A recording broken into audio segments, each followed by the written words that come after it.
Northern Cambodia में स्थित anchor वाट आज भले ही दुनिया में बुद्धिस्ट टेंपल के नाम से जाना जाता है, लेकिन एंकोर वाट का भव्य मंदिर कभी दुनिया का सबसे बड़ा हिंदू मंदिर हुआ करता था, जिसे महाराजा सूर्यवर्मन द्वितीय ने 1113 और 1150 ईस्वी में शुरू करवाया था और फिर महाराजा सातवें जयवर्मन ने इस मंदिर का निर्माण पूरा करवाया था। ये मंदिर भगवान विष्णु को समर्पित था।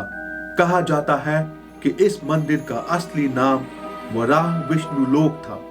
मंदिर के अंदर की दीवारों पर पुरातन संस्कृत और पुरातन कंबोडियन लैंग्वेज दोनों ही लिखी मिलती है। आज नासा की फोरेंसिक एयर मैपिंग टेक्नोलॉजी से ये पता चल चुका है कि ये सिर्फ एक मंदिर नहीं बल्कि पूरा शहर था।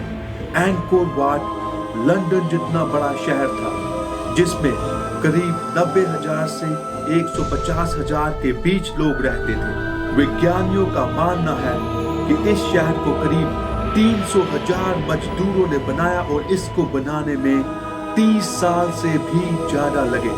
लेकिन कुछ विज्ञानी जो एलियंस परग्रहियों पर रिसर्च करते हैं, उनका मानना है कि इस शहर को परग्रही यानी कि एलियंस ने बनाया है, क्योंकि इस शहर का आर्किटेक्चर उस समय के हिसाब से बहुत ज्यादा एडवांस था और एंकोर वाट की खूबसूरती उस समय के किसी भी यूरोपियन आर्किटेक्चर को मात देती थी। इस शहर की कंस्ट्रक्शन इतनी एडवांस और सोफिस्टिकेटेड थी कि उस समय के लोग इसका निर्माण किसी बहुत ही ज्यादा एडवांस टेक्नोलॉजी या बहुत ही ज्यादा एडवांस नॉलेज से कर सकते थे। इस मंदिर की दीवारों पर समुद्र मंथन साफ साफ दिखाया गया है, जिसमें देव और असुर नागराज वासुकी की मदद से समुद्र का मंथन कर रहे हैं और मंदिर की दीवारों पर बनी हुई प्रतिमाएं और डिजाइन आज की लेजर टेक्नोलॉजी को भी मात देता है।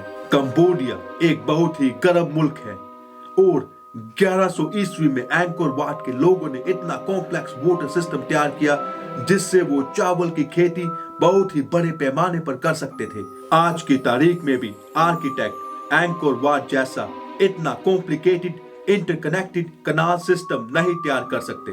पौराणिक कथाओं के अनुसार भगवान इंद्र के लोक में वास करने वाली अप्सरा, जिसका नाम सोदाचन था, वो धरती पर आई और एक मानव से विवाह कर लिया। सोदाचन और मानव की संतान, जिसका नाम प्रिया पिस्नुकल था, बचपन से ही उसको रेत में कॉम्प्लेक्स डिजाइन बनाते हुए देखा जा सकता था। जब प्रिया पिस्नुकल 5 साल का हुआ तो उसकी मां सोदाचन उसको छोड़कर वापस इंद्रलोक चली गई और फिर कुछ समय बाद भगवान इंद्र से आज्ञा मांगकर वो अपने पुत्र प्रिया पिस्नुकल को अपने साथ इंद्रलोक ले गई। कहा जाता है कि बालक की प्रतिभा से प्रभावित होकर भगवान इंद्र ने उसको देवलोक की वास्तुकला में सर्वगुण संपूर्ण कर दिया, मतलब डिवाइन आर्किटेक्चर की नॉलेज उस बालक को दे दी गई। जब वो वापस धरती पर लौटा तो कहा जाता है कि इस डिवाइन आर्किटेक्ट ने महाभारत में पांडवों का शानदार महल तैयार किया, वो भी एक ही रात में। और इसी डिवाइन आर्किटेक्ट ने एंकोर वाट का निर्माण भी एक ही रात में कर दिया। एंकोर वाट को बनाने का उसका मकसद देवताओं को खुश करना था और ये भी कहा जाता है कि एंकोर वाट भगवान इंद्र के इंद्रलोक की डुप्लीकेट कॉपी था। परग्रही विज्ञानियों के मुताबिक सोदाचन हो सकता है कि एक एलियन थी जिसने बच्चे को अपने साथ ले जाकर उसको इतनी एडवांस नॉलेज दी कि वो एंकोर वाट जैसा शहर तैयार कर सके। तो दोस्तों, आपको क्या लगता है कि क्या ये शहर एलियंस ने बनाया है और या फिर ये शहर भगवान इंद्र के इंद्रलोक की हूबहू नकल है? आप कमेंट करके हमें जरूर बताएं और आप जल्दी से जल्दी हमारे चैनल को सब्सक्राइब कर ले नई इंटरेस्टिंग वीडियोस के लिए।